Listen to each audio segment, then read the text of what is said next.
Hey there, it's William. Today we're going to help you troubleshoot a Samsung top-load washer that's filling with the wrong temperature water or showing the TC error on the display. This issue often points to a faulty thermistor or a malfunctioning main control. Now before we dive into the details, be sure to like this video and subscribe to our channel for more do-it-yourself appliance repair tips. With a little guidance and the right parts, you'll be able to tackle this problem yourself and get your washer back to its best performance. Let's get started and solve this together.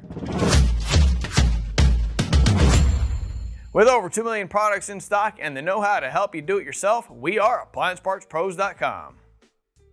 Now let's start by getting our tools together. Today we'll only need a multimeter, a flathead screwdriver, and a Phillips screwdriver to get the job done. Also, please remember that safety comes first. Don't forget to unplug your top-load washer or turn the breaker off. So let me show you how we are accessing it.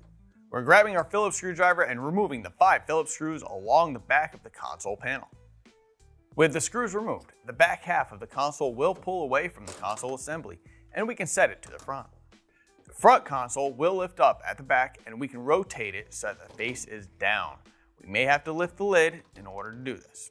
We're also going to go ahead and remove the 3 main control mounting screws with our Phillips screwdriver. Grabbing our flathead screwdriver, we are going to separate the main control cover from the main control assembly. We are rotating the main control so that the connections face towards the back of the washer. We are locating the wire connection CN801, which can be identified by looking for the largest cluster of wires, and we are disconnecting it from the main control. Grabbing our multimeter, we are setting it to resistance, which looks like an upside down horseshoe. If you'd like to know more about how to use a multimeter, we've put together a comprehensive tutorial for you, so check out the link in the description. We are testing from the yellow wire at pin 6 to the white wire at pin 2.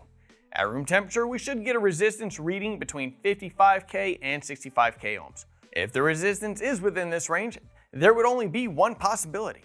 If this video is helping you so far, go ahead and hit that like button. It really helps the channel and lets me know to keep making these repair guides. And if you're working on other appliances too, consider subscribing so you don't miss out on future how-tos. The main control would be the likely cause of failure if the thermistor tested properly. This would be verified through the process of elimination as we have just done. If you find your thermistor has failed, here's how to replace it. We're grabbing our Phillips screwdriver and removing the 4 screws mounting the back access panel. With the screws removed, we're lifting the back panel up and out and setting it to the side. Now we're going to lean the washer forward so that we have good working room. We are disconnecting the thermistor wire connector and using our Phillips screwdriver to remove the mounting screw of the thermistor. With the screw removed, we are pulling the thermistor out from the tub. Here's the old thermistor and here's the new one. If you've already got one, great. If not, you can pick one up at AppliancePartsPros.com. We are pushing the thermistor up into the tub and securing it with the Phillips screws we removed. We are connecting the thermistor wires and securing them with a retainer. Now we can set the washer back down on its feet. We are grabbing the back access panel and mounting it back in place, securing it with the 4 screws we removed. We are reconnecting the wires to the main control and securing the cover back onto it. Then securing that in place with the screws that we removed earlier. We are grabbing the console and rotating it into the top panel, lifting the lid a little bit just to slide it in. Now we are securing the back console panel back to the console with the screws that we removed earlier and then plugging the power cord back in. With that, we are done.